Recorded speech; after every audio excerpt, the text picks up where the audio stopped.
कर्ण किसी से डरता था? यस और नो बोलो फटाफट से। क्या बोलोगे? भैया कर्ण किसी से नहीं डरता था।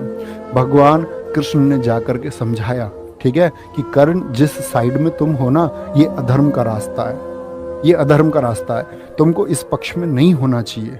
लेकिन कहते हैं कि यहाँ कर्ण से स्टूडेंट को ये सीखना चाहिए कि कितना जो तुमने चुनाव किया है, जो कुछ है, जो कुछ तुमको चुकाना है, जो कर्ज तुम्हारे ऊपर है, उन कर्ज के लिए, तुम उन कर्ज को चुकाने के लिए, चाहे वो माँ का हो, बाप का हो, दोस्त का हो, या किसी भी रिश्ते का वो कर्ज हो जो तुमको चुकाना है, वहाँ पर स्टूडेंट लाइफ में आपको कर्ण से सीखना चाहिए। ठीक है, क्या बोलोगे? कर्ण को भैया डर नहीं है। जब भगवान श्री कृष्ण ने सब कुछ समझा दिया कि तुम इन्हीं के भाई हो, तब भी कर्ण मतलब मानने को तैयार नहीं। तब कर्ण की कुछ लाइन है बच्चे, और अपने जीवन में तुम एक बात याद रख लेना, अगर तुमने सोचा है कि तुम कॉम्पिटिटिव एग्जाम पास करोगे, कि कॉम्पिटिटिव एग्जाम तुमको पास करना है, तो तुमको उस हौसले से डिगना नहीं। डिगने का मतलब है कुछ भी स्थिति आ जाए। अभी एक बच्चा मिला मुझे, इसका बच्चे क्या नाम था ना, हाँ शिवम शर्मा, एक बच्चा मिला हमारे यहाँ पड़ोसी गांव का। अभी सुनो, उसने बताया एसएससी जीडी में उसका बच्चे का स्कोर लगभग 140 के आसपास है। तो उस बच्चे का ये कहना है कि जी जिस दिन मेरा जीडी का पेपर है, उस जीडी पेपर से 2 दिन पहले माताजी का देहांत हो गया। आप समझ सकते हो ये स्थिति।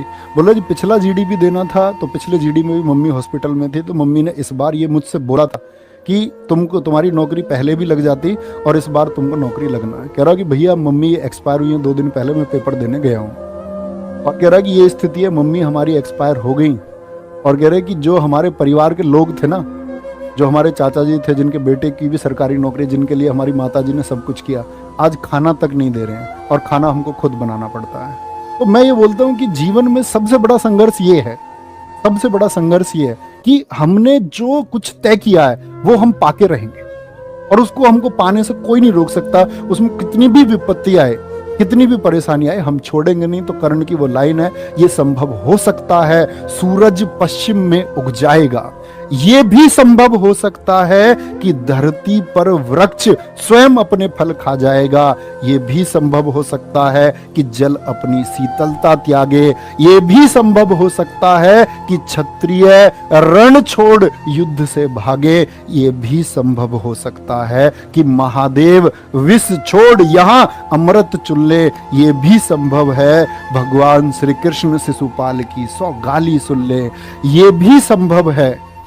तो क्या कहते हैं फिर? कहते हैं मैं परशुराम का शिष्य कर्ण, मैं परशुराम का शिष्य कर्ण, गंगा भी मुझे बहा नहीं सकती, तीनों लोक और 10 दिशाएं मुझको हिला नहीं सकती। तो ये वो कॉन्फिडेंस तो अंदर रहेगा ना कि भाई मैंने ये तय कर लिया है और ये मैं करके रहूंगा, दुनिया की कोई। यदि आप एसएससी जीडी की तैयारी करना चाहते हैं तो आपके लिए एक स्टडी गाइड बुक है जो चक्षु प्रकाशन द्वारा प्रकाशित की गई है।